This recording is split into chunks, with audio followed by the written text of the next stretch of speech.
It's my pleasure to introduce Deanna Van Buren, who's the executive and the design director of the practice Designing Justice, Designing Spaces. Deanna has a singular voice for architecture and criminal justice reform, with a long list of recognition from within the architecture discipline. She's a former Loeb Fellow from Harvard. She's a former Rupp Professor from Berkeley, and a recipient of the United Kingdom's Royal Society of Arts Bicentenary Medal. But I'm pretty sure that what matters the most to Deanna are those things that give her a platform for her mission. She has a popular TED Talk, a long profile in the New York Times, and exhibited work at the Cooper Hewitt Museum. These platforms broadcast for her a critical question. Why do we need prisons? Two questions, actually. Why do we need prisons, and how do we design for the spaces of criminal justice reform? She's been focused on this issue long before it became a national discussion, leading the conversation that we shouldn't be discussing building better prisons, but getting rid of them altogether. Deanna's dedicated her nonprofit design practice, which this is for those of you who don't know, there aren't many of them out there. It's an important model that I believe she'll be talking about. Dedicating this practice to the mission of designing, but at first defining architecture that enacts criminal justice reform, or quite simply, designing the architecture of justice. Racial inequities of the justice system are at the root of this reform. The system disproportionately affects and imprisons people of color and keeps them in a cycle of going in and out of prisons. Architecture can either enable or disable these massive inequities. Designing Justice, Designing Spaces believes in the power of design in making places that allow for rehabilitation to occur, demonstrating that design and social justice can be interrelated. As a nonprofit design practice, they intersect architecture, urban design, and real estate development. But it does much more than that. Their involvement in real estate development breaks down the power structures of land ownership, specifically working to overcome a history that has kept generational wealth away from Black and brown communities. They find design in places that it typically is not. Design is not only for those who can afford it, and connect architecture to urban design, so thereby creating a continuity between public and private, between outside and inside, which is often another way to make spaces inaccessible. So it's with these ideas that I'm pleased that my first introduction for a Baumer lecture at Knowlton is for Deanna Van Buren. Deanna believes what many of us do, which is that in the essential role of design and its capacity to make the world a better place. It's been incredible to see her mission develop for the past 2 decades. So it's my pleasure to welcome Deanna Van Buren to Knowlton and to hand off this platform to her to share her work. Thank you. Thank you. Thank you, Fu. Thank you to the selection committee for inviting me here. Special thanks to you, Aman, for organizing all this stuff to get me here from Oakland, California. I'm excited to be here. I'm hoping to share a little bit with you today about this weird practice I started, which I sometimes regret, but overall it's going pretty good. I want to start a little bit with my journey. I love when I'm with students, just talking about, how did I get into this? How did I get here? I want to frame the problem that I am seeking to address and the organization is seeking to address. And then I want to talk about solutions, right? I'm solutionary. I'm not interested in talking about problems all day. We're solutionary people, so we'll look at the solutions. I have also strung through it a 12-step program. I just tucked it in there with some numbers of here's how you're going to use design to address whole systems change. My secret agenda is that you'll want to do this with your life, right? You'll blow the whole thing up. And we need you, right? We really, really need you. And my hope is in you, right? My hope is in the future of this generation. To get out there and do this stuff. So let's start with the personal. I start with the personal sometimes. Sometimes I do. I usually do. What about this one? There we go. Thank you. Sorry, that's my bad. Because everything's personal. Right? Nothing is subjective, right? I'm sorry, objective, everything's subjective, right? So you need to know your personal story because it's what's gonna guide you, right, in the direction you're going. So this is me, one of these kids doesn't look like the other kids. My family decarcerated, I'm gonna say that a lot, desegregated a white community in the 70s in the US, right? So we're living in the wake of Jim Crow. There was a lot of hostility directed at my family from actually both black and white folks, right? So I was kind of stuck in the middle with this sort of outside place. I had no tribe, right? So it gave me a kind of perspective.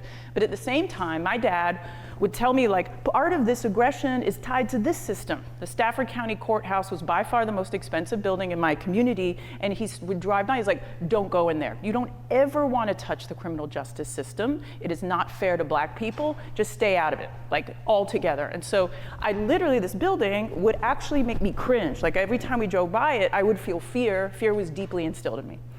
And so between this sort of idea that, oh, there's this structural system that's not for me, the community's not supporting me, this is what I did to cope. Like, I built stuff. I built little huts for myself. It was a self-soothing mechanism. I would literally go in the forest, build the huts, I'd build them inside the house. I was constantly making things in order to just calm myself down, right? The power of a design, just the naturally. So I wanted to be an architect, pretty much knew from the age of 12. And so of course I went to architecture school. And when I got there, this is what we were doing. We were making blobs. People put a little person, to give it scale, like you put a little dude on it, and that was my building. I didn't want to do blobs. Like, I didn't get it. I really didn't get it. I won't say what school this is, but this was where I was. And in the meantime, I was going to the adjoining neighborhood that looked like this, right, at that time. And what I was seeing, like, well, wow, we're making blobs, but I'm in this, our adjacent neighborhood community has no resources, right? There's no healthy food here. There's no landscaping. The housing and the buildings are falling down. There are no shop fronts, so there's clearly no retail life. What is happening here? And I went back to the dean and I was like, hey, you know, could we start to do studios and work in this community next door? And he told me, you know what, you're at the wrong school. We don't do that here. I went to the planning director. He's like, oh, Deanna, no one's going to do that, right? So I packed up my little burgeoning social justice person, and I just white-knuckled my way through, right? And I decided to leave the country. I was like, forget it. This was actually Fu's idea, just to tell you. He's like, I reminded him last night, this was your idea, to leave the country, and I decided to travel the world. I worked. You know, I went to see things, I took it all in.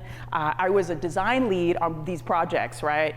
Huge, massive projects, working for the 1%, right? My clients had bodyguards. You know, this is the Al Ghurair family of the Emirates, you know, the Tan family out of Malaysia, right? These are very wealthy people doing huge luxury shopping centers. And I'll tell you guys, it was fun. I had a good time, right? It was like, I was seeing new cultures and working with new people. But I was also seeing this, right? So I was seeing that on my construction sites, 24/7, people were living in slums. I was seeing informal settlements with no running water and no access to anything, right? Like no resources, in the shadow of wealthy folks, you know, big towers. I was seeing people walking and taking their family, whole tribes moving just to get medicine for their families. This was the global contact. I came back to the US, I started to go to Native American land and see what conditions they were living. I'd been to black communities, right? My own family had lived below the poverty line, so I kind of knew what that looked like. But I was starting to see it in a much larger context. I was starting to ask the question of the people that I was working with, how are we going to design this city in China, the people living there? What's going to happen to those people? Nobody was asking a question. They're like, oh, we don't ask those questions. I started to learn about racist policy, planning policies in the United States, like redlining, and it was just starting to come to a point where I was like, I don't even see people in the room who look like me, right? So the question for me became, why am I doing this?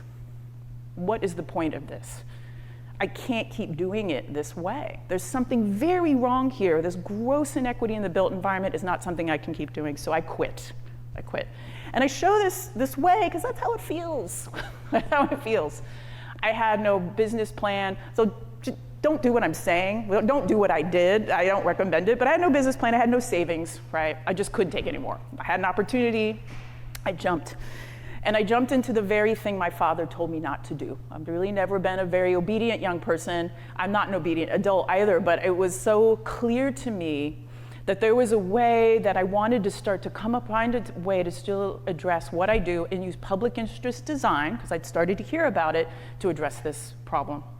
And this quote I love by Dr. Ruha Benjamin. I don't know if you know her work. She's a professor of African American Studies at Princeton. This quote is perfect, right? It tells everything about what I was seeing.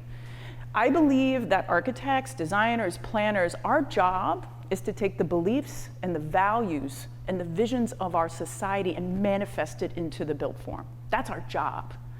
And it's our job to make sure we manifest everybody's beliefs and values, but we weren't. The people whose beliefs and values we had been manifesting were the elite and the powerful.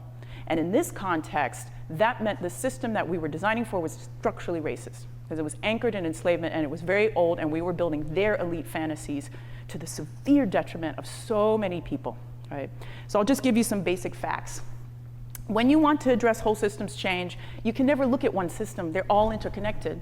So we know we're spending like $80 billion to incarcerate our citizens in this country. We are number one at doing that still, but it's tied to the foster care system. It's tied to our homeless population. It's tied to the educational system. All of them are intersected, feeding into each other, and so you end up having to begin to think across systems. And then when we look at, we have about 7 million of our citizens under some form of carceral control, probation, parole, detention, but the families suffer, right? So that's just that number. Forget the families where they can't meet their basic needs, right? Because they're paying bills and they're trying to get to see their loved one. And so if you can't meet your basic needs, well, then you're going to commit crime. And what's happening is it's happening generation after generation. It's gutting communities, this system alone, right? It's a disaster. Now let's look at the geography of it, right? So you may know this, the Center for Spatial Research at Columbia, also the Justice Mapping Center. We were actually spending millions of dollars to incarcerate people in this little block over and over and over and over again. And this is what the community looked like, right? So you're incarcerating people and not investing in their actual community, which is the very thing that keeps people safe, right? Having those resources. And so people were not healthy. We know the built environment is critical to our overall health. And then the exostructure we're building was this, right? So this stuff, when you look at this stuff, I'm like, how do you feel in your body, right? It represents the beliefs and the values of the elite and what their fantasy was. And we've been building this stuff, right? We've been planning for it, we've been building it, we've been doing it. And so the question then becomes, if we don't do this, then what do we do, right? This is the trait. This is where we go into solutions now. So we can stop being bad about it, because this is, where I love to live. What do we do? What do we build instead? And then how do we do it, right? That it's not just enough to come up with a thing, the how to get there, the process by which we do that is really critical. And so one thing, this is 12-step, step number one, right? Let's design for regenerative systems, right? Systems that actually work, that are actually supporting our ways of being as people. And restorative justice was a huge inspiration for me. When I heard about restorative justice, I was like, oh yeah, I want to design for that system. This is an old system. This is what we had before we had the European model that was exported here. What it said is that when a crime has been committed or harm that's been done, it is a breach of relationship. And that the person who has been harmed, their needs have to be addressed. And the person who's committed the offense is obligated to make amends. And it brings people together, right, to create a plan to address the offender's conduct so they can repair the breach, repair the relationship, come back to the community unstigmatized, coming from a time we could not afford to throw away our people. We still can't, right? We just do it.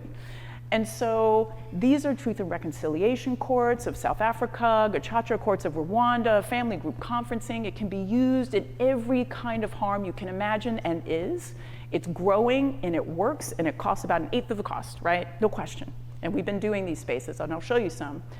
But I also kind of didn't really know what I was doing. So I started to work with a restorative justice practitioner. Thank God I found her early on, and social worker, who invited me like, hey, you want to address this system? Why don't you come into a prison and a jail? I had never been in one. And it changed my life. We created a toolkit to work in high security settings with incarcerated men and women all over the country, with hundreds of men and women, where we came in with all the tools that we use every day, translated into a correctional safe environment, and asked them, what kind of environment do you need to repair the worst thing you've ever done, your life crime? What do you need to heal yourself, right? They were beginning to process feelings. Their ideas were tremendous. I learned so much from them, and I could really see the humanity and the human capital that was being caged in these places and the ideas. And I learned from that, and we're able to move forward, right, and start real world projects. So one of the first projects that we did, which is, yes, I was like, is this a lesson? No. This is the Near West Side Peacemaking Project. It's in Syracuse, New York. And this project was exciting because they were bringing Native American peacemaking practices into a non-Native community for the very first time in the United States. So this was a space for restorative justice. And the partnership was with the Center for Court Innovation out of New York, the Navajo Nation, the local prosecutors and DA's office was part of this, local community members. And what happened is local community members would get trained in peacemaking, and they would moderate quality of life crime. So you stole my purse, you stole my car. Rather than go to court, this is a diversion program, you would go into a restorative process in the community. And the reason I say this is a lesson in a way is because what happens, place comes later, right? We make a policy, we make a we make a program. People are designing programs, not architectural programs, right? But this is a program that was created, and they make them, and they never consider place, almost never. And so I think as we look at whole systems change and where I want to be architecturally and spatially is at the beginning. You're designing the program, you're implementing the program, and we're working on the space at the same time. And so what I did is I got trained as a circle keeper. So I learned to run circles. What I created was a process called the peacemaking palette, where I would go into the community, because people had never done peacemaking before. Has anyone here ever done some peacemaking, a peacemaking process? There's always one. There's always one. Two, it's new for most of us. So I had them bring object, texture, material, color. We did a circle with a talking stick. Then we would role play. So I had people role playing. We were diagramming because I had no sight. I didn't know what was in a peacemaking center. I had absolutely no idea. But through that process, I was able to get a very clear idea of the spatial needs and contexts. And so it's not enough to know the spatial needs of the building. The location is everything, everything. You can't just plunk the thing down anywhere you go. This is like, the Near West Side is a half a mile from the Justice Corps, and I'll talk about Justice Corps later, right? Where you keep all this stuff, all the justice stuff, it's too far. People can't get there, they have no car, they got kids, they can't get their kids there. It's not someplace they want to go because it's the elite's structure. So it took us a long time to find a site because it had to be on neutral territory. That's often in our work. The place, we have turf issues, right? There are gang wars, things are happening that you can't see, so it has to be in the right place. So it took us a while, and we found a place, right? We found an old drug house, actually, and we turned it into a peacemaking center. It had all the requirements people asked for. They wanted a garden with outdoor space, right? They wanted it to feel small in scale. They wanted a kitchen. They wanted cool-off space. They wanted it to feel like a comfortable place to be. So this is where they would go to actually have the difficult dialogue. So we did that. We made that for them. We did exactly what they asked. And this is what I love. This is the impact. It goes beyond anything that I had imagined, right? What started to happen here is that the police started to drop people off here. That was not expected. People started to come here to have quinceañera parties, to have their baby showers. Kids were coming by from the school. The school itself was diverting their most difficult cases to this peacemaking program. There was so many people were coming by, they actually had to hire more staff. It was bursting at the seams. And what was happening is the space was actually providing a place for social cohesion. And social cohesion, right, relationships, that's what keeps us safe. And the only pain point in this project is just not enough. Right? They need more of them. They actually are trying to get one now in every neighborhood. But a small project like this can be so impactful and so mighty. And so this is not easy to do, right? Building buildings takes time to do. And so this is the Sunnydale housing projects. It's not far from where I live. This is in the wake of the whole tech industry, right? This is how people are living. Thank God they're finally going to start to develop that. And part of the issue was we needed to do something a little faster. The need was urgent, it was right now. So a concept we developed was something called the pop-up resource village, right? So the idea is that we can activate sites with mobile infrastructure temporarily and bring those resources on a regular basis, right? It was a crazy idea. But I want to show you a video because that tells the story mo better.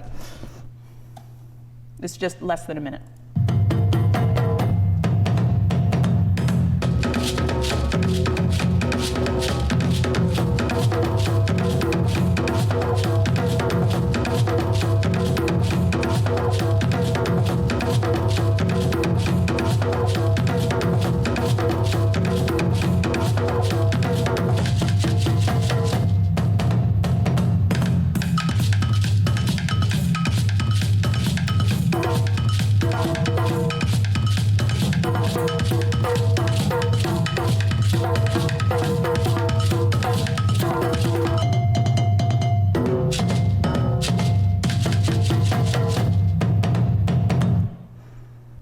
So that's the pop-up resource village in essence, right? Everything you saw we designed and built, retrofitted buses, little pop-up shops, market stalls, little carts that you could move along, all of it was custom designed to create a beautiful environment that was culturally relevant for people to come to with program providers. So this was our crazy idea that has now got to be its own thing. But so far, it actually started to work. But what's nice about the village is it's flexible, right? So we now are working with University of California, San Francisco's OBGYN division. It's now called the Pop-Up Pregnancy Village. And what it does is it brings prenatal care to Black women who suffer from preterm birth, right? So there is actually links between mass incarceration and this very thing, right? So being able to address this with strong partners, and we pop up every month. We've been able to serve over 1,000 people in 12 events. Hundreds of women have been able to come here with their babies and their families to get care. We are able to, we've got dentists out there, they get massage, they get acupuncture, they can meet with a doula, right? We take up usually about a city block or more with this infrastructure. And the impact of this has been pretty powerful, right? It's really, really working. It works both for vendors, but it's really working for the way that service delivery happens, right? The medical industrial complex is another system. Black folk and brown folks do not feel comfortable coming into hospitals, right? We know this is an issue, right? So bringing it directly to them, what we found, and we're evaluating this project, is that people are feeling more comfortable in coming here. Program providers are working together in ways they never have before. The actual co-location and proximity of these is amazing.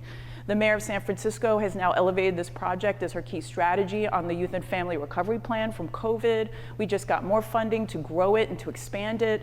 And it's been an incredible project, and we're now spinning it off into its own company, right? So this is an idea of how you incubate an idea, like we can lead the ideas, right, until it becomes its own thing, rather than always responding to a client, responding to the needs of the people and the vision for the thing that they want and need. So that kind of leads me to another point. We've got to lead the conversation. Like, we can't sit back and wait for the RFP and wait for the competition to come to us. We have ideas we can lead. So I partnered with the Institute for the Future. They're futurists. I didn't even know what futurist was till I met them, but they think about the future. And so we were able to do a convening. We led the dialogue. We invited the police. We invited restorative justice practitioners into the room. We invited city government officials. And we spent a whole day thinking about what if Oakland could be the country's first restorative justice city, right? Primary way of addressing harm in our community, would we do restorative justice first? What would be the infrastructure we would need to do that? And beautiful ideas came out of it. We were able to map that data. The ideas that came out was like a whole constellation of restorative justice hubs tied to existing schools and community centers, connections up to the green wilderness of Oakland, which is actually immense, that most people don't get access to. And we have a 15-year life expectancy for people from people living in the hills to the flatlands, right? They live longer. And just an idea of what that center could be like. But what was wild is that white circle you see, in that very spot, we were able to actually start to build that infrastructure. So out of that dialogue, we were able to work with two nonprofits, the Ella Baker Center for Human Rights and Causa Justa Just Cause, that does immigrant rights and tenant rights, to create the country's first center for restorative justice and restorative economics. So you can see how driving the dialogue actually leads to new prototypes that have never existed before. And it was also a model we were trying to do where we not only were doing the architecture, but we also helped them find the building, and we negotiated the purchase and sale agreement on the project and helped with financing. So it was the beginning of my attempt to bring design and real estate into in-house with one project. It's about a 100-year-old building. We gutted it, right? We selected it for restorative justice because we knew it was going to have to happen here. So we knew the criteria from doing the Syracuse piece on what was needed, but the restorative economics piece was new to us, right? So what happens here is that low-wage restaurant workers get living wage jobs in fine dining, has the country's largest fine dining training kitchen. This includes formerly incarcerated people, folks who might be undocumented, right? So a lot of folks are coming here to train and learn. It's also the headquarters for the community organizers. I'll talk a lot about them because we do whatever they say. We just follow them around. But they need space to organize and to move. But it also has the county's first dedicated space for restorative justice. So we gutted the building and put this co-located, you can see the systems, right, starting to intersect with each other in the same place. And that's what matters, right? This location is neutral territory, it's near public transport, it has 2 entrances like we needed to, and it's serving all the population in the region and doing all of these things at once, and this is the impact, right? They're able to serve food to people in the community out of the kitchen. They're incubating small food businesses here, right? That's all about the restorative economics piece. The whole building, which is part of our ethos, has become like a gallery, right? The outside of the building, the inside, social justice, arts and culture is a critical force in whole systems change, and we need to be part of that. And this is one way that they were starting to do it. The restorative justice space is used all the time, all the time. They're doing trainings in there. They have formerly incarcerated men and women's circles in there, community building circles. So what it's doing is the space is incubating a new way of practice and a new way of living. It's the power of place. And they even set up a fund that people can invest in the restaurant, right? So can you see the multiple stacking of functions, right? That begins to happen when you can step out and start to build these new models with community. So I want to shift to a little more now. I always say this, like the fierce urgency of now, right? It's always different, and don't think it's all bad, right? We are having a backlash to the uprisings and to criminal justice reform. Yes, that's happening. Where I live, there's severe homelessness. It's horrific. But what I'm also seeing is an incredible shift in policy change around funding of projects and prototypes like I have never seen. I've just never seen it done before. Been fighting for so long to get certain things built, and now there's federal money coming, state money. People are starting to contribute. We're seeing the memorials coming down that were so offensive. We're really starting to see community organizers win these fights to stop things. It's amazing. So that's what makes it the fierce urgency of now, is that we have to rise to the challenge of what's happening and the opportunity and the change that's occurring all around us. And so part of the way we're doing it, and part of the way we need to do, is we have to work across discipline. When I teach, only course I ever teach right now, I open it to the whole school. I have linguists in my class, all kinds of folks. That's an external, right? Externally working across discipline. Internally, we have real estate developers on my team, architects. We have a community engagement team, right? They're not architects, but boy, do they know how to engage community in thinking about this stuff. We have communicate and advocate, right? We have got to get the information out, because what we found is the community organizers were using our collateral, right? The imaging, the renderings, to stop building prisons and jails. I had no idea, right? The images we create, you can be using those to create policy change and to shift things. And then we have to prove that it works, right? I know we care about design and architecture. We think it's awesome, but let me tell you guys, out in the world, people don't care that much. They don't believe that it matters, but we know it does. So I got to prove it. Right? So the evaluation of the projects is critical for us being to elevate how important what we do is for whole systems change. And then we have to build new models. We can't just building the same stuff. That requires our research and development time. You've got to give it the time to develop, right? Engage people, do the research, test the models, prototype, all of that. This is our theory of change, right? This is the way programs work. This is how they do, right? They create a model program, social service program, whatever. They evaluate and they replicate it. We can do that with buildings, right? And with architecture. And so that's how we've been operating. And this is the most important thing I think we can do, right? It sounds all fuzzy, ooh, let's ignite radical imagination, but for real, you all, like, it's critical. Everyone's like, oh, what is your biggest challenge? It's not the money, it's the mind, right? It's what people think is possible. Our tools, we're all creative people in here. You have the capacity to ignite other people's imaginations using the tools that you are learning right now. I just use the same stuff we all use. We build models, we do drawings. And what happens is, this is what happens when you do kinesthetic creative work. Your brain chemistry changes and it moves into something called elastic thinking. And in elastic thinking, you can come up with new ideas and think new things. And I'll swear to you, I have seen it happen a million times. The hardest cases, right? Bureaucrats, inside of prisons and jails, with people who were like, why are we even doing arts and crafts? That's what I've been accused of, coming in with arts and crafts. And I'm telling you, in 30 minutes, y'all, sometimes less, they're losing their minds. It's like they're having the best day of their life. So it's powerful. I'm very serious. It's like, and it's essential. We will not move into this next world if we don't do this, and we have a responsibility to be doing this. All of this is part of our concept development process. This is both design, real estate, sometimes program development, sometimes policy change. We do it all together, and at the end, what we have is a feasibility study that allows people to go build a new prototype, right? It includes all the financing. Here's how we're gonna pay for it. It's all pretty, right? The pretty pictures are not enough. It has to go with the whole piece. And we've been very successful in doing this I've been doing this now for over 10 years, and I can tell you right now, this is the infrastructure we need to build to end mass incarceration. I put them in these simplified 8 buckets. It's a little more complicated than this, but they all intersect. But you saw the diversion spaces, right? These are spaces that get people out of the system altogether. Re-entry is critical. I'm not going to be able to show you things in all the buckets, but I will show you some of them, and I'm going to show you emergent work that I haven't shown people yet. You know, this sort of urgency is like, okay, we've got to make all of this stuff. We have to have third spaces for youth. Kids have nowhere to go. Behavioral health, critical.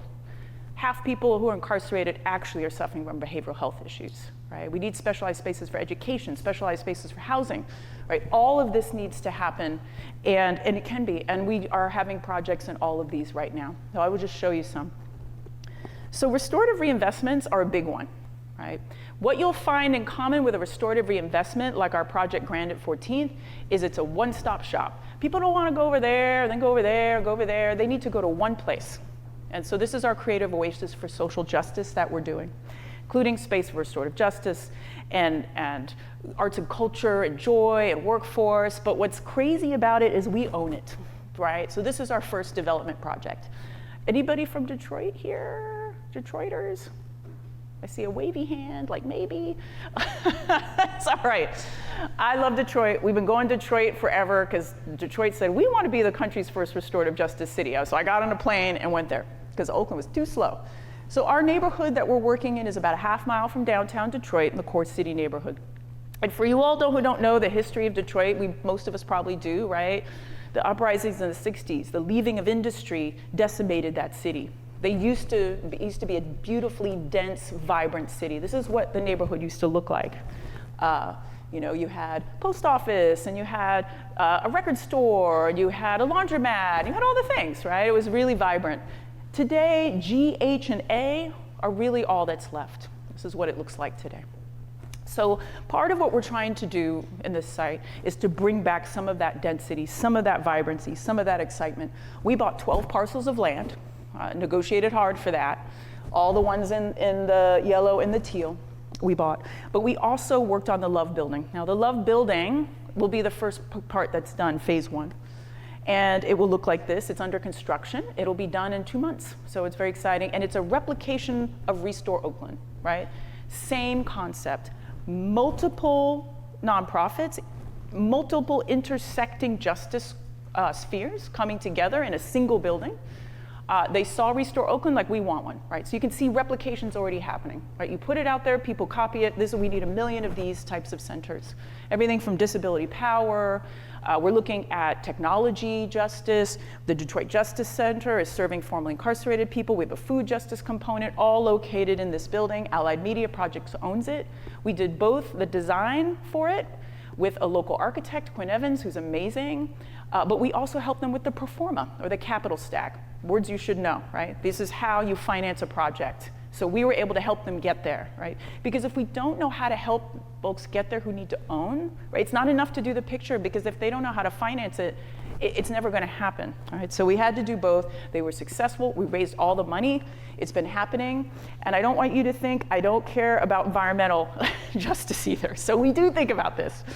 And we work with Arab engineers, right? So Arab engineers are part of our team in the concept development process. They support us pro bono on all our projects. We'll do a lot of high-level thinking and workshops with them. In this case, right, this is an old warehouse building that's all concrete. So the question was, what percentage of the skin do we need to open up to take advantage of the thermal mass? Put skylights in so we can get fresh airflow moving through the project. Things like that are some of the stuff we just early on are able to determine. This project is also one of the most accessible buildings in the country, right? Detroit Disability Power is in the building, so we put in extra elevators. We demolished floors so that there was no need for ramps or stairs. Everything's just flat, right? The textures and the materials are, you can touch your way through, right? So how do we start to go beyond that and that form of justice, right? It was something that was really critical to the project. And as we were doing that, we realized the building was oversubscribed and that people needed more, there was nothing there. So these are the kind of community engagement events we did. We did visioning with the whole community, right? We would show up, I had this like little Lucy booth. I said architect on it, like 5 cents, the whole thing. You know, on our snack and chat, so people could like talk to an architect. Here's what's gonna happen here. What do you want to have happen here? All of that was going on. We created something called a community activators board, right? These are local residents who will drive a lot of this work on the ground. We created our Designer on Deck program. We trained someone local, in this case, someone who's formerly incarcerated, to also lead that, right? So these are ways for equitable development. And so we leave behind knowledge in the community. And what they're doing is starting to activate the site prior to development, right? And so this is something that we'll be doing. Development timelines are long, right? They take forever. People get there, and there's like a sign that says, now coming, you know, with our fancy renderings, right? It's really traumatizing for people. You know, they need to be engaged in what's happening in their communities and their environments. And Kyle just put up this beautiful love sculpture on there, right? So small baby steps as we start to move forward to get to the big vision, which is this. It's going to have restorative justice in it. We're working with a sewing cooperative that will have their worker-owned factory in this building. We're going to have Detroit cinema in here. Arts and culture is critical. It's not a nice to have, right? You really have to embed arts and culture in every single project. It feeds the soul, right? As much as the wallet. We are going to be having health and wellness pieces, class spaces, daily needs retail with local business owners on the ground floor, right? So it's going to be an incredible multi-use hub that the community is really asking for. Landscape architects, you guys here? We got a few of you. Critical. We don't have landscape architecture in-house. Landscape architects have to be there from the very beginning. The biophilic design, integration with nature is critical. It's essential. So we work with great landscape architects. They're there from the beginning of the project, thinking through how we're going to explore both the inside and outside of the project in the building, you know, making sure that we're using indigenous native plant life, that we're starting to create outdoor spaces that support the program inside. From our Peace Plaza, we have a porch, there's gonna be a half-court basketball. The stormwater issues are intense in Detroit, right? So really doing that in a beautiful, thoughtful way. We have a lot of pollinators in here. There's a bee farm that's coming up down the road, right? So how are we working in the ecosystem of our community with the landscape? And then Arabs was also helping us on the strategy. So the roof form really helps with the rainwater collection and for solar, right? All of this stuff in communities that have been disinvested. We now have federal money coming for this. This is very exciting news, right? To really pay for this kind of infrastructure that communities need. We need resiliency hubs, right? So when the power goes out, where do people go who don't have all this stuff in place, right? So as we look at the kinds of sustainable measures we need to take, this is something that I hear all the time, and it's what happened with the Syracuse Peacemaking Center. People are desperate for places to gather. They don't have it, right? You can't go to a bar with your family. You probably don't have the money, and you shouldn't, you know, you can't do it. They can't afford the $5 cappuccino, right? They want a place that's free, where they can be together with one another and build social cohesion. Hands up, every community in the US, on every project I've gone, #1 space they ask for. Right? And that these can also be resiliency hubs where people can charge their phones, or there'll be a refrigerator, right? There's performance happening here. Our neighbors can use this space, and both buildings will have what we're calling the commons in it so that we can be able to do that. So I need this help with this problem. So I've talked about a lot of like what to build. There's a lot to unbuild, right? We made a lot of nasty stuff. So this is good news, right? So we're at the turning point, right? We've got you know, mass incarceration is ending. You want to be on the right side of this arc. And this is a sign of it. Hundreds of these buildings are vacant, right? And have huge issues. This is prisons and jails, different situation, won't go into it, different lecture. But it's an opportunity for us really to engage. What do we do with these? And so we had the opportunity to start to explore that in Atlanta, at the Atlanta City Detention Center. This is in South downtown Atlanta, 475,000 square foot jail that is intended to house 1,800 people. They built it during the Olympics to get people off the street, right? That was why they did it. They had an ICE contract, so it was also an immigration detention facility. Today, there are 20 people left in there. And there's a fight between the county and the state going on to keep it open so they can fill it again, right? So what we know is you've got to get rid of it or demolish it or change it so that that's not possible. So community organizers brought us in to engage hundreds of Atlantans all over the city on what could this place be. Some were calling it a center for equity, some were calling it a center for freedom and wellness. Either way, nobody knew what it was gonna be. So we created customized tools to engage all kinds of folks all over the city. We created a planning and finance tool that taught you about space planning so that you didn't be like, I want a daycare. I'm like, well, that's one corner on the first floor. What about the 11 floors, you know? And then how you pay for it. So we had chips, poker chips. We were working with the mayor's office. It was on TV all the time. It was like super crazy, you know? But no one had ever done a process like this around repurposing a jail. And so this is what we learned. You're gonna see this over and over again. I feel like a broken record. People want one-stop shop. These are the basic things that people want. Number one, community hub. That's what they wanted. They all wanted that over and over. It was number one. We code and analyze this data rigorously with charts. I had bar charts and graphs and pie charts based on this is the trans community wants, this is what the police want, like all of that high level of data analysis to get to this. But you know, it's not enough to look at the building. This is Bethune, were our landscape architects on this project. You have to look at the whole thing, right? The Justice Corps. You all know have you all been in a Justice Corps? When I say that, do you have an idea what I'm talking about? It's, I'm sure there's one in Columbus. You might know where it is. It's where the courthouse is, the police station is, there's a jail there. The bail bonds, like whoever wants to go to bail bonds, like there's no food there, there's no housing there. I call it the hole in the donut. I think you guys should do a studio about this because I'm obsessed with getting rid of the Justice Corps. You gotta weave a stitch across. That meant all the parking lots needed to become housing, right? We need to really think about, you can renovate a jail, but if everything around it is a bail bondsman, parking lots and judges and things, I mean, it's not gonna work. So we had to look at the whole thing together. And then we also provided them with 4 development options. Do you tear it down? Do you renovate it, right? Do we create create a new campus? Do we just leave it as a park? I'll be honest, most of the community voted to tear it down, but I'll just show you what it looks like to renovate, because we learned a lot, right? You've got to take off 40 to 60% of the skin. There's no light coming into this thing, right? You have to open up the nasty, they call them recreation yards, right? And actually make them outdoor open spaces. We put art onto the facade, right? The idea would like take Coke cans, crush them, recycle them, turn them into aluminum butterflies that represent every person that was ever incarcerated there, right? So there's an idea about how do we actually help people have a different perspective on what this is and actually have it function normally. I looked at blowing out to create what we call super lobbies. Super lobbies are large, they need to be large because you have a lot of populations mixing that might be uncomfortable with each other. You need to be able to see all the things that are happening in the space right away. You need to have someone to direct you on where to go. Folks who have a lot of trauma need to see where they're going, right? They need to know what's happening in the space. So it's a way to orient yourself to what's going on. And then gutting the floors where the cells were. And what will happen, often you have a double height cell situation, so in order to get light in, these floor plates are deep. We had to look at cutting back the floor and filling in with a CLT system, right, into that piece. So that was the community centers that went all the way up the building, right, because that's what they wanted. Have to demolish them. So we were starting to it was possible to do this. It had a price on it, right? We put money, actual dollars on what it would cost.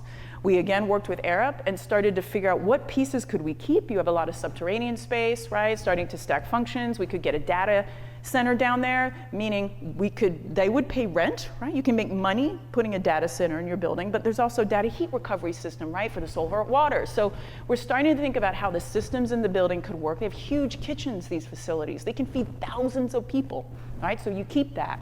So all of that is sort of part of the process so that by the end we know we can change these buildings if we have to and make them into something that's actually restorative, right? So I want to talk about reentry. You guys, everyone's coming home. 95% of these people are going to come back into community. And they come back and they come into this. I don't know, guys, what's it called? It's like The Last OG. It's on Netflix. Like, it's a story about, it shows what life is like in reentry. It's really not much better. We've not financed this. It hasn't existed. Nobody wants it in their backyard. Those same for-profit prison developers, they love this, right? They're making money now this way. And so you have to imagine, you've been incarcerated 20 years and now you're here, right, on a bunk bed. It's not safe. People steal your money. These are my students I've talked to, I've worked with, who are coming home. And so this is what the situation is. So we've been trying to address the creation of reentry infrastructure for some time now, and this is part of the exciting moment, is that it's happening. It's finally happening. And you've got to find the innovators in order to do the new models. Because if you don't find the innovators, it's just not possible to do. These are the program providers, right? These are people delivering the services who really know this community are doing that work. And so we're working with all of these folks. These are all reentry program providers. And what we've been able to start doing is we actually are finally getting a chance to build this stuff. And so you're seeing early work, right? This is Barrios Unidos in Santa Cruz. They've been around 30, 40 years, primarily Latinx community group. And they're deeply spiritual people, right? So they have sweat lodges. The medicine wheel is important to them. It's symbology, right? So the design is having to really integrate their spiritual practices and beliefs. But it also hosts all their programming. Reentry requires you have to have therapeutic spaces. You have to have spaces for people to get jobs. You have to have family reunification space. It's a specific kind of prototype. And then about 50 units of housing we're starting to look at putting on top of that. So they own this land, thank God, and we're in the process of engaging them and getting pricing on this, and then we'll be supporting them in how to actually finance the development of this. It will be our first reentry campus after I've been trying to get these stuff for 6 years. So I'm excited. You don't need to look excited. I'm pretty excited. But we were trying to do this also with Black churches, right? Black churches are asset rich and cash poor. This was a church in East Oakland. They had an old charter school. They had a parish hall. We were able to work with formerly incarcerated men and women to begin to figure out how we're going to adaptively use this, right? You always need social enterprise. This was in the form of a cafe, Barrios Unidos. They make T-shirts. So people are learning living wage jobs within the context of this and living there and being able to adjust from the trauma of what they've just been through. What was interesting is coming out of that process, you saw the room with all the bunk beds, right? It's not always feasible to build separate rooms for everybody.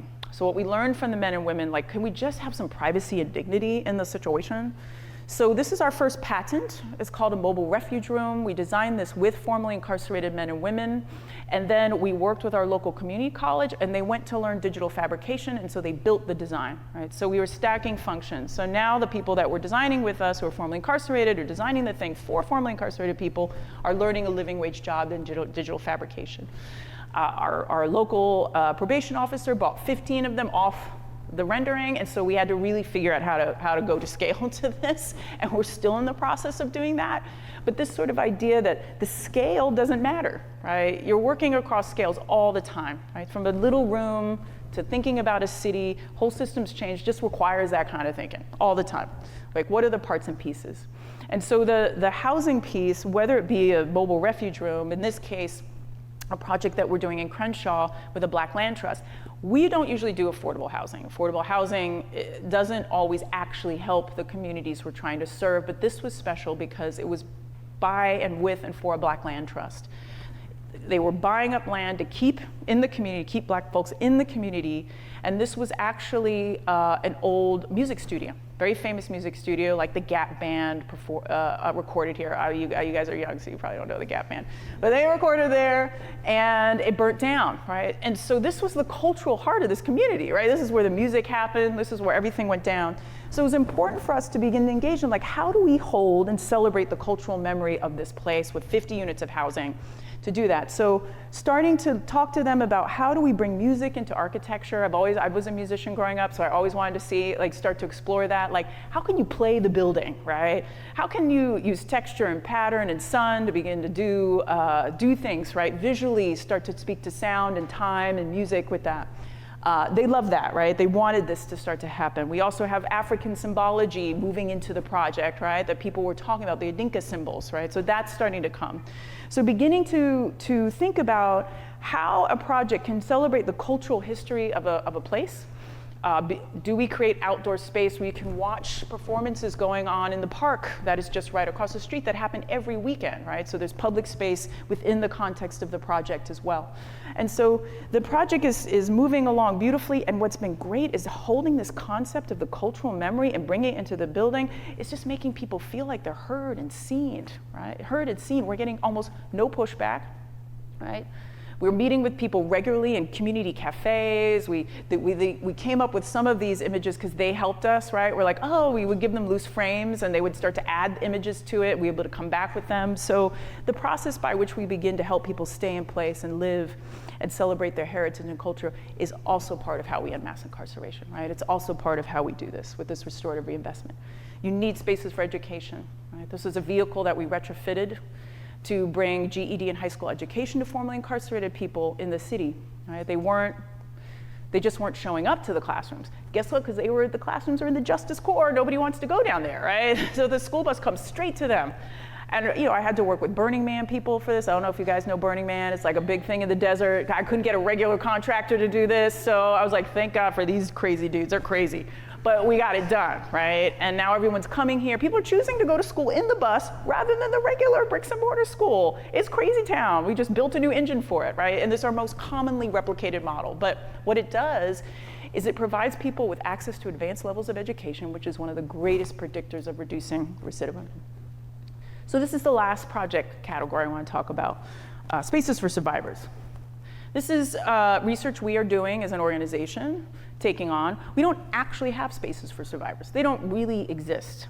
I define survivors generally as people who have both done harm and committed harm. Most people, when I work inside of correctional facilities and I'm working with folks, almost 100% of them are survivors of some form of violence, sexual abuse, the list goes on. Right? So we're trying to create just thought leadership on what kind of do we need for places for people to heal and that are in the context. And in general, and this is cases of severe violence. This was the Essex County Prosecutor's Office. He said, look, that's where they put people who just found out their loved one had been murdered.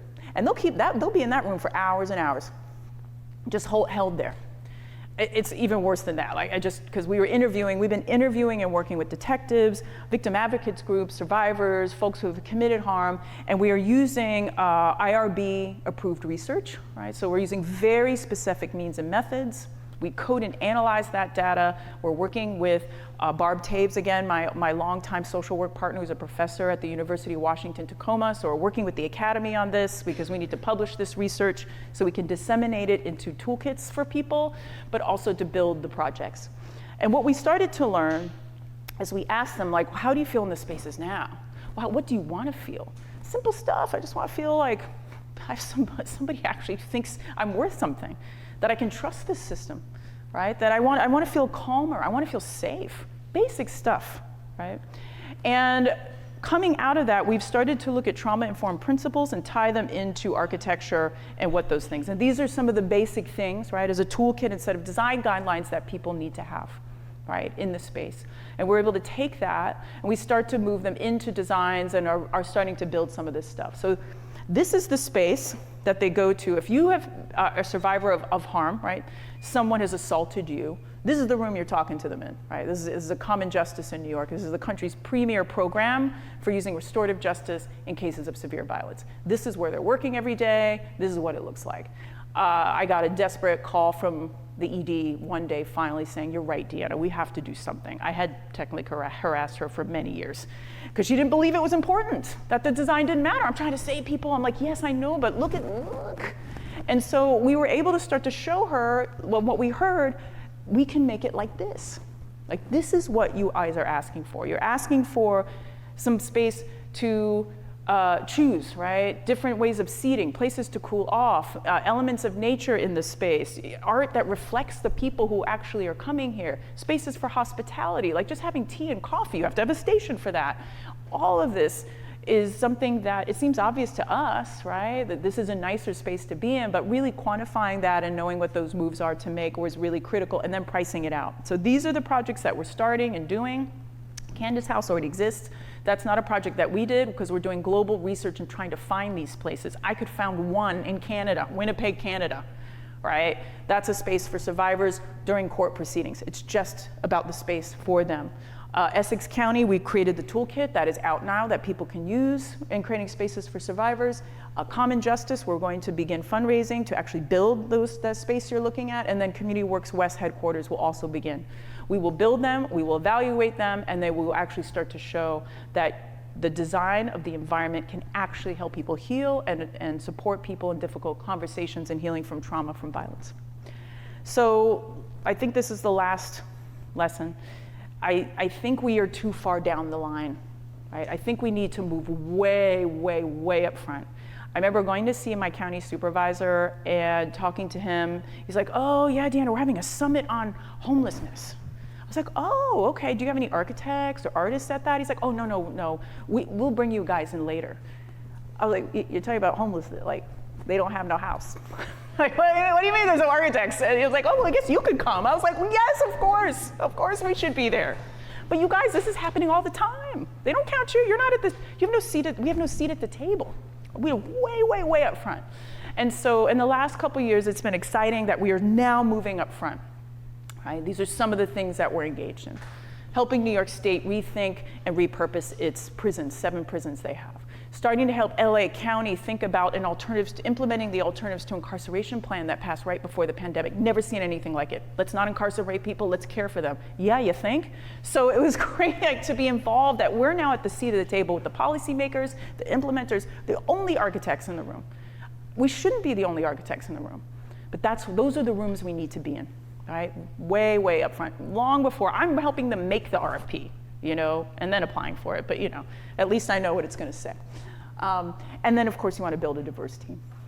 Right? Diversity isn't a nice to have, diversity is how we survive. Right? That's the way nature works, right? Biodiversity. So that's how we look at it, and that's how we're going to be able to actually really change systems. So technically it wasn't 12 steps, it was 11, but whatever. Be nice to everybody, that's number 12. So I will leave you with this, and we can do questions, is that, I love this Cornel West quote, because it just is like, yeah, what if justice looked like love? Rather than that thing my dad told me to be really scared of. So thank you all.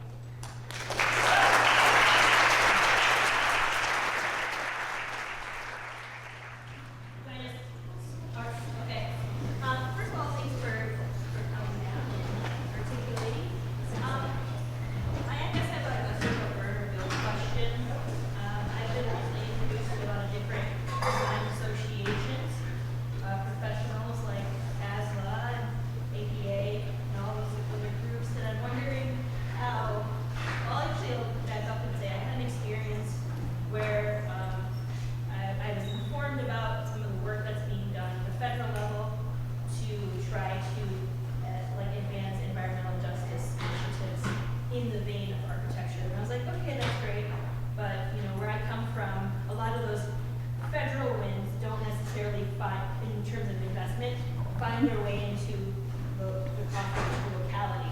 A lot of times they go through the state government, and then they don't actually make their way to cities. And I'm wondering if you have thoughts on how these design associations can get more civically engaged, more, because some of your last slides were where designers need to be at the table, they need to be in these conversations.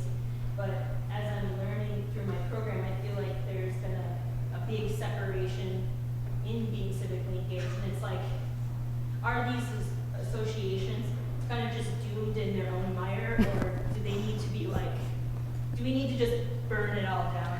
I mean, that's a really good question. No, I mean, it's really, because I used to be on the board of architects, designers, and planners for social responsibility, ADPSR, if you even heard of them, right? Trying to do this very thing. And it was tough.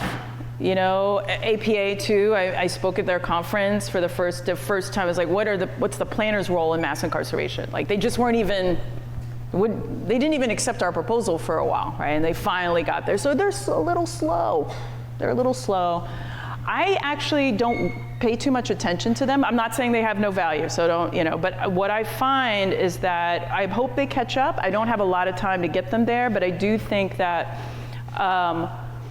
focusing their energy on trying to actually work with community organizers who that's what they do, right? Their job, that's their whole reason for getting up every day, is to do that work. They know what's happening at the state budget. They're at the state Senate meetings, fighting for budget change. Like in California, we have Citizens for a Responsible Budget. We joined that group, right? We're there helping them, answering their questions about things. I find those groups to be more powerful and impactful I do know, folks like Raphael Sperry, who are with ADPSR, did manage to get the American Institute of Architects to change their code of ethics very recently. It was a 10-year battle. So there are, and it happened, right? So it is now against our code of ethics to design death chambers or spaces of solitary confinement, which are universally considered torture. So that has happened. So there are individuals in our field, I think, who are fighting, but the community organizers are where the action is. So go hang out with them. I guarantee it'll be worth your while. I think I see one up there. Thank you for talking with us today. And I just had a quick question. It seems like you have a lot of community participation early on projects, and you have like custom tools, like things that you build, or different ways of creatively looking at things. And I was wondering, as far as like conflict resolution, or people who are uncomfortable, or getting people to speak that might not be used to speaking in those situations, or with communities that might have had multiple organizations come in, make promises, and then like how to not deliver, and might have like organizations for fatigue, or like this is another rinse and wash. Like, what are some techniques that you found, like as an architect working in that capacity, like to be able to plan or work in that capacity or whatever discipline, to bridge some of those old wounds and bridge some of those conflicts, and create like an open space to get some good dialogue? Yeah, that's such a great question, right? Because that's a big piece of it. There are a couple things that we do. We go slow, right? You have to go the speed of trust. You have to commit to a longer term thing. I sometimes even have to push our clients to do that. You got to take your time. We acknowledge the thing that you said. I always acknowledge, we know that there's been harm done in this community in these ways. I also acknowledge I may not always understand the situation. If I often be like, I don't know what it's like to be living below the poverty line. I don't know what it's like to be incarcerated. I don't know what it's like to be a sex worker. So I want to hear you. I'm always very present. My team is always very, very present, right? And listening. We don't do a lot of running our damn mouths, right? We do a lot of listening to hold space for them to talk as much as they need, right? So it is a slow process, and that's okay. We also apologize a lot. You got to get really good at apologizing, right? I've done many times I've called and had to apologize because we misstep. That's a great way to build trust, because what you're trying to do is build trust and make people feel safe with you. We also make sure that we are working, because we work nationally, with organizations that are trusted by the community. I will, we vet them. So I will show up and spend time. I've rejected projects because the people that were bringing us in did not have trust in the community. That would be very dangerous to do.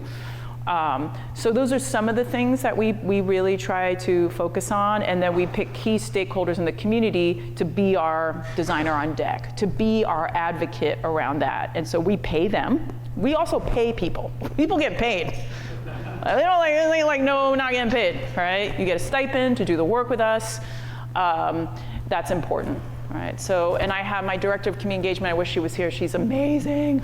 She's just amazing, She's very, very good at helping people to feel safe and comfortable with people.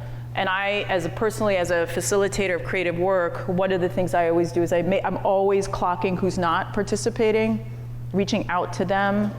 Oh, I haven't heard from you, Fu, Not that I ever have to do that with Fu, but you know what I'm saying. So those are small tips and tricks, and reinforcing every idea they have. Like if they have an idea, I'm always just like, that is a really good one. And I mean it.